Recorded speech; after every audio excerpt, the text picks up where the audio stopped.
Bom, nessa segunda parte da aula vamos explorar a lei de Hubble e sua utilidade na compreensão da estrutura do universo como um todo e da sua dinâmica, dos seus movimentos em larga escala. Bom, vimos que a lei de Hubble é uma relação entre a velocidade de recessão das galáxias e as distâncias em que elas estão, sendo que a constante de proporcionalidade, o h0, é a lei de Hubble. Bom, a principal consequência, obviamente, da existência dessa relação é de que o universo não é estático. O universo está se expandindo. Existe um movimento em larga escala, um movimento dinâmico, que é conhecido normalmente como fluxo de Hubble ou redshift cosmológico. Notem, ele não está relacionado com o movimento individual das galáxias, e sim com a expansão do universo como um todo. Essa é uma diferença bem sutil. A lei de Hubble não significa que as galáxias estão caminhando pelo universo, ou seja, que elas estão se deslocando dentro de um espaço vazio pré-existente. Não, o próprio espaço está se expandindo. É diferente. A maneira mais simples de visualizar isso é com aquela bem conhecida analogia bidimensional de um balão de festa de aniversário. Imagine um balão de festa de aniversário como esse aqui, com várias moedinhas coladas nesse. Se você está sentado, você põe uma formiguinha sentada aqui nessa moeda. À medida que o balão vai enchendo, a formiguinha vai vendo as demais moedas se afastarem dela. Quanto mais o balão enche, mais as demais moedas se afastam, sem que essa moeda aqui esteja em um lugar privilegiado. E você pode pegar essa moeda aqui como referência, ou seja, todas as demais se afastam em relação a essa, sendo que as que estão mais longe se afastam mais do que as que estão mais perto. Ou seja, tem uma relação entre a distância e a velocidade do afastamento, uma relação diretamente proporcional entre a distância e a velocidade de afastamento. Notem que a analogia aqui funciona bem nesse sentido. Isso não significa que as moedinhas estejam inchando, é apenas o balão que está inchando, ou colocando a coisa em termos reais, cada objeto não está se expandindo, é equivocado, é errado, a gente vê isso com bastante frequência, a gente vê isso com muita frequência, gente. Muita gente acha que, como consequência da expansão do universo, a nossa galáxia está inchando, ou o sistema solar está inchando, ou a minha orelha esquerda está se afastando da minha orelha direita. Não, isso não acontece. Nessas escalas da galáxia, do sistema solar ou escalas menores, não existe expansão cosmológica. As forças que estão envolvidas aí, gravitação, ou no caso de uma estrutura como um corpo, as energias de ligação moleculares, isso não tem nada a ver com a expansão do universo como um todo. O que está se expandindo são os aglomerados de galáxias. Ou seja, é importante notar que a expansão do universo não é um movimento das galáxias no espaço, é a expansão do próprio espaço. E esse efeito é tal que a velocidade é proporcional à distância que os objetos estão. Esse giftzinho aqui é bem bobo, mas mostra bem como isso acontece. A gente está aqui numa posição de referência marcada em vermelho, depois tem outras duas galáxias, a verde e a azul, sendo que a azul está mais longe que a verde. À medida que a expansão ocorre, isso aqui é a expansão transcorrida em 100 milhões de anos. Em 100 milhões de anos, a galáxia estava a 1 milhão de anos-luz, passou para 2 milhões de anos-luz, e a outra que estava a 2 milhões de anos-luz, passou para 4. Ok? Se a gente fizer a conta bem simples, né? Para cada galáxia, a velocidade com que ela se afasta é a variação da distância pelo tempo, né? A galáxia verde andou 1 milhão de anos em 100 milhões de anos, portanto, 0,01 ano-luz por ano, portanto, ela está se deslocando a uma velocidade de 3.000 km por segundo. Já a azul se deslocou 2 milhões de anos, passou de 2 para 4, né? Em 100 milhões de anos, portanto, ela se deslocou 0,2 anos-luz por ano, portanto, ela se desloca a uma velocidade média de 6.000 km por segundo. Ou seja, os objetos que estão mais distantes se deslocam mais rapidamente. Mas, vamos lembrar de novo, isso é apenas uma questão de referência, de sistema de referência, porque a gente está fazendo essas contas aqui em relação a nós que estamos aqui. O observador que esteja sentado nessa galáxia aqui, mais próxima, nessa aqui, ó, mais próxima da azul que da verde, vai fazer a conta e chegar à conclusão de que a verde está se afastando com velocidade mais rápida. Portanto, para entender o redshift cosmológico corretamente, é importante a gente se dar conta que, apesar do termo velocidade de recessão ser muito usado, ele é usado em livros didáticos, em livros paradidáticos, isso não é conceitualmente correto. A gente não pode interpretar o redshift cosmológico como o deslocamento Doppler, que a gente viu aí para velocidades de estrelas ou de galáxias próximas. As galáxias se movem com o espaço, e não em relação ao espaço. Portanto, o redshift cosmológico mede a evolução no tempo do tamanho do universo. Ou seja, é um conceito bem diferente do que velocidade de afastamento de objetos que estão andando em relação a nós, em relação ao espaço. Em termos de notação, normalmente se usa a letra Z para designar o redshift cosmológico, sendo que o Z é definido dessa forma aqui, delta lambda sobre lambda, né? A velocidade, comprimento de onda de uma transição qualquer. O observado menos o de laboratório sobre o de laboratório dá o delta lambda sobre lambda V sobre C. Essa expressão aqui ela vale apenas para velocidades muito baixas, ou seja, para velocidades muito abaixo da velocidade da luz, ou seja, quando esse quociente aqui for muito pequeno. Se a velocidade de afastamento, ou seja, se a expansão for muito grande, é preciso usar a fórmula da relatividade restrita. Perdão, a fórmula da relatividade restrita que está aqui, ou seja, é preciso usar essa fórmula aqui para chegar no valor do Z, e não essa. O que acontece com a luz? Vamos entender isso fisicamente. Por que o redshift cosmológico ocorre? Por que em função da expansão do universo, ocorre o redshift? Por que o comprimento de onda da radiação vai aumentando? A gente pode entender dessa forma. Ou seja, o comprimento de onda do fóton, ele se expande como se o próprio deslocamento do fóton tivesse grudado com a estrutura do universo. Essa é uma característica, uma previsão, um efeito previsto pela teoria da relatividade geral que a gente pode procurar entender assim. Ó. O fóton se desloca pela estrutura do universo, então se a estrutura do universo está aumentando de volume, o comprimento de onda do fóton que se desloca através daquela estrutura também vai aumentando.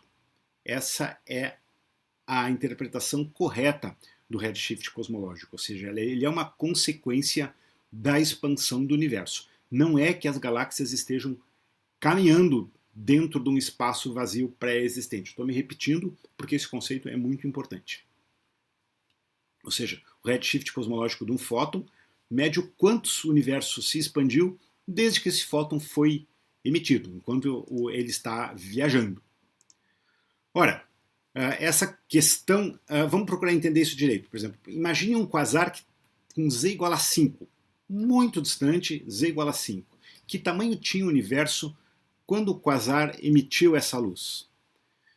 Bom, existe uma expressão que relaciona a variação do comprimento de onda, ou seja, do Z, com a escala de tamanho do universo, com o chamado fator de escala. Nas próximas aulas que a gente falar de cosmologia, a gente vai falar de novo sobre o fator de escala. O fator de escala é a escala de tamanho do universo, normalmente representado pela letra R maiúscula. Ou seja, o R atual, o fator de escala, o tamanho, a dimensão atual do universo em relação ao que o universo era há um certo tempo atrás, é expressado a partir do Z, a partir do redshift cosmológico, por essa formulazinha aqui, ó, 1 mais Z igual a R atual sobre R.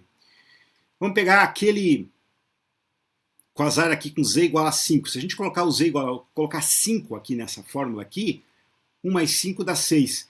Então o R atual sobre o R original é 6, portanto o R original é o R atual sobre 6. Em outras palavras, quando o fóton emitido por esse quasar que está em Z igual a 5 foi emitido, o universo tinha 1/6 do tamanho que tem hoje. Essa é a maneira da gente trabalhar com o redshift cosmológico. De novo, para fazer essas contas, a gente tem que usar a expressão relativística do redshift cosmológico. Não dá para usar delta lambda sobre lambda igual a V sobre C. Se a gente usar essa expressão aqui, vai ver que para esse Z igual a 5, a velocidade de recessão é de 95% da velocidade da luz.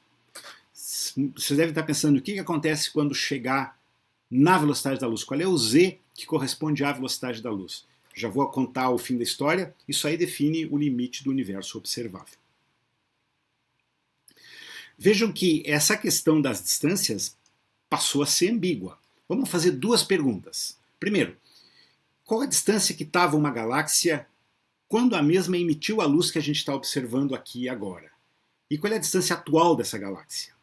Bom, aqui no cálculo da distância atual depende um pouco do modelo cosmológico utilizado, mas o ponto é, essas duas questões aqui, qual é a distância que a galáxia estava quando a luz foi emitida e qual é a distância atual que ela está, é diferente. Para a gente entender essa diferença, a gente tem que usar um conceito chamado look back time, ou seja, o tempo olhado para trás, ou em outras palavras, há quanto tempo o objeto emitiu aquela luz que a gente está observando agora. Puxa, mas não é muito simples? O objeto que emitiu uma luz há 1 bilhão de anos atrás está a 1 bilhão de anos-luz? Vamos ver que não, porque nesse tempo o universo já se expandiu um pouco. Então tem que tomar muito cuidado com distâncias cosmológicas e com os conceitos que estão atrás delas. A gente usa o redshift Z para expressar tempo, portanto, no caso do look back time. Vamos olhar essa tabelinha com cuidado aqui. Essa tabelinha eu vou mostrar em vários slides sucessivos. Redshift 0, ou seja, nós aqui. Velocidade, portanto, 0. Distância 0 e o look back time também 0. Estou olhando para o Sol aqui. Para o Sol, para ser rigoroso, é 8 minutos e meio. Ora, vamos pegar objetos com redshift Z bem pequeno, com velocidades, portanto, bem pequenas. Por exemplo, um objeto que esteja pouco mais de 0,25, Z.025 equivale à distância de 105 megaparsec, ou se vocês quiserem expressar em milhões de anos-luz, essa coluna aqui são milhões de anos-luz, né, 10 a 6, 343 anos-luz, o look back time é 338 milhões de anos. Se a gente dobrar o Z, vamos passar aqui para uma distância atual de 209 megaparsec ou 682 milhões de anos-luz. Vejam, a distância não bate igualmente com o look back time. Ou seja, desde que aquele fóton foi emitido, o universo já se expandiu um pouco. Isso vai ficando muito, muito longe, diferente para Zs maiores. Ou seja, se a gente pegar velocidades pequenas em relação à luz, no caso daqui, por exemplo, a distância atual em anos-luz praticamente bate com o look back time. Eu não estou falando de incertezas nesse contexto aqui, mas como esses cálculos sempre têm incerteza, para distâncias pequenas, a distância atual em anos-luz bate com o look back time. Porém, à medida que as distâncias forem aumentando, o universo vai se expandindo enquanto a luz está viajando. Então, o look back time deixa de ser um bom indicador da distância que o objeto está em anos-luz. Ou seja, para esses valores pequenos, a gente ainda pode usar, até o Z.2, a gente pode usar o Z dessa forma aqui para calcular as velocidades. As velocidades estão aqui. Ó. Porém, para velocidades maiores do que 20% da velocidade da luz, então o Z tem que ser calculado dessa forma, através da expressão relativística, que tem essa cara aqui. Isso aí começa a evidenciar as diferenças entre o look back time e as distâncias em anos-luz. Vamos ver isso de novo. Vamos pegar um objeto bem longe, um objeto cujo Z é 4. Olha, um objeto cujo Z é 4, então para relacionar o Z com distância, a gente não dá, com velocidade, não dá mais para usar aquela fórmula delta lambda sobre lambda, ou seja, Z igual a V sobre C. Tem que usar 1 mais Z igual a esse quociente aqui. Ou seja, por causa desse objeto aqui, cujo Z é 4, a luz levou 12,1 bilhões de anos-luz para chegar até nós. Objeto com Z igual a 4. Porém, a distância em que ele está de nós é de 23,8 bilhões de anos-luz. Muita gente se engana aqui nessa passagem. As pessoas sabem aí dos textos de divulgação que a idade do universo é 13,7, 13,8 bilhões de anos-luz. Pá, então nenhum objeto pode ter distância maior do que 13,8 bilhões de anos. É assim? Não, não é. Vejam, aqui tem um exemplo de um objeto cuja luz foi emitida há 12,1 bilhões de anos e ele está a 23,8 bilhões de anos-luz. Onde que isso vai? Ora, à medida que o Z vai aumentando, esse valor aqui vai chegando perto do limite. Para o look-back time de 13,7 bilhões de anos-luz, a gente tem, aqui tem uma diferença relacionada com o modelo. Aqui não dá para ver por causa desses símbolos, mas aqui tem um símbolo de infinito. Tá? Se a gente levar matematicamente ao infinito essa relação aqui, a gente vai chegar numa distância atual de 14,6 bilhões de parsecs ou 47,5 bilhões de anos-luz. Esse é o limite do universo observável. O que essa expressão aqui está dizendo? Essa expressão aqui está dizendo que objetos com distâncias maiores que essas, a luz não chegou até nós ainda. Muito simples. Daqui surge o conceito de universo observável. O universo observável é a fração do universo cuja observação a partir daqui, a partir de nós, é possível. É a fração do universo cuja luz já chegou até nós.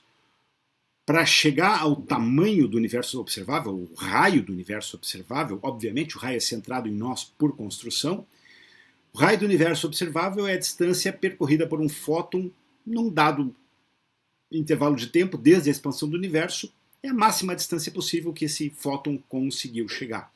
Ou seja, um objeto cuja luz foi emitida há 13,7 bilhões de anos, que é a idade do universo, ele vai ter, isso aqui são as duas últimas linhas daquela tabela que estão reproduzidas aqui, ele vai estar numa distância de 42,2 bilhões de anos-luz, ou se a gente tomar aqui matematicamente igual ao infinito, 47,5.